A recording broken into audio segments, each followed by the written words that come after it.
Hey you guys, welcome back to my channel. I'm Mindy, this is See Mindy Mom, and tonight I wanted to share with you a recipe that I think is really simple and also very versatile and give you some ideas for how you might be able to exchange some of the ingredients that are in this recipe and use lots of different things based on what you have on hand to make a really yummy, easy, simple, delicious dinner for yourself and your family. So stay tuned.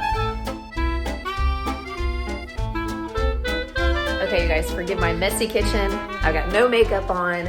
We're home, obviously, and I just thought that I would hop on here and share this recipe with you guys. It is called Swedish Meatball Orzo. It is from the website orwhateveryoudo.com. I actually got some footage to do a recipe share video on this to add to my WW Family Friendly collection, but I decided that I would make this with you guys tonight, and I would also give you some ways that you can make adjustments to it that I think might work based on, you know, what you might have on hand. For instance, it calls for orzo, which is a really, really short little bitty pasta. But tonight I'm actually going to use some of this quick cooking brown rice instead. So what I'm gonna do is I'm gonna get some footage and I'm gonna show you how I'm making this tonight. And then along the way, I'm gonna share with you some other ideas I have for how you can adjust this in order to meet your needs and use maybe some other ingredients that you have on hand if you don't have these on hand. So here we go. This recipe calls for 1.5 pounds of ground beef. I actually just used a pound, which when it's cooked, cooks down to about 10 ounces cooked. Mine was already cooked. I had it in the freezer from a few weeks ago, and so I just added my onions and garlic to that. I chopped up about 1/4 of an onion and a few cloves of garlic, and I did toss in just a little bit of olive oil to just restore some of the oil to the meat so that the onions and the garlic could saute. Of course, I think other kinds of meat would work just fine with this if you wanted to use ground chicken or ground turkey, if that's what you have on hand. I also think ground sausage would work pretty well with this. If you were going to use a kind of sausage, though, you might just want to watch out where the seasonings are concerned. Maybe cut back on the salt, or if you're using a broth, making sure that it's a lower sodium broth. But I think it's pretty versatile where the meat is concerned, just some kind of ground meat, and then you can adjust the other things that are in it from there. Once that is done cooking, I'm just kind of, letting the onions and the garlic saute along with it. I'm going to start adding my seasonings. The seasonings are pretty straightforward.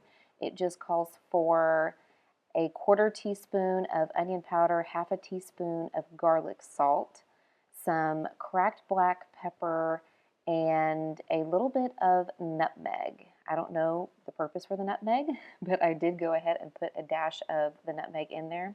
Again, if you're running low on some of these seasonings, you could probably just season with a little bit of salt and pepper if you have that on hand. If you need to use garlic powder instead of garlic salt, or you just want to rely on the fresh garlic to flavor it, you'd probably be okay. Now, this recipe actually calls for 3.5 cups of beef broth. I don't have any broth in the house, so I'm going to use a few teaspoons of this powdered broth base that I have, and I'm going to start with 2 cups of water because I'm using quick cooking rice instead of orzo.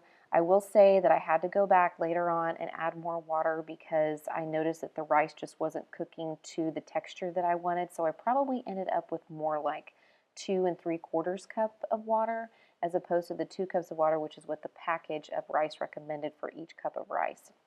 So I'm going to go ahead and bring that to a boil, and once it is boiling, I'm going to add a cup of the quick cooking brown rice that I had on hand. I like the quick cooking brown rice. It's still compliant on the purple plan if you are working the purple plan and looking for 0-point starches. Even though it's quick cooking, it still is 0 points.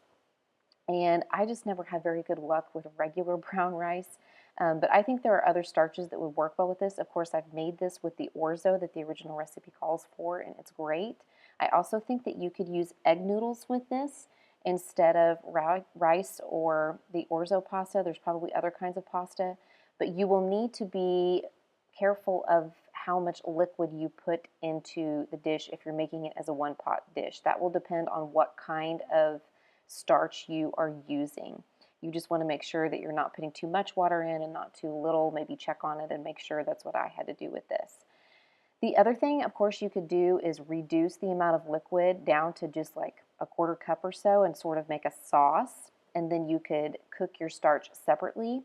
And you could then even use potatoes if you wanted to put it onto the top of a baked potato if you didn't want to make it a one-pot meal and actually cook whatever starch you are using. So once that came to a boil, I reduced the heat, I covered it, and I let it simmer. It took about 20 minutes or so for mine to cook up. You'll just want to keep checking it. And then the recipe calls for half a cup of sour cream. I didn't have any. I just had Greek yogurt, so that's what I used instead. Gonna be totally honest, I just eyeballed it. And nobody in my family even mentioned, hey, this tastes like it has yogurt in it. I mean, they all just thought it was sour cream. And now I'm just going to stir that all together, and super easy, came together pretty quickly and pretty easily. And like I said, I think there are lots of substitutions you can make to this.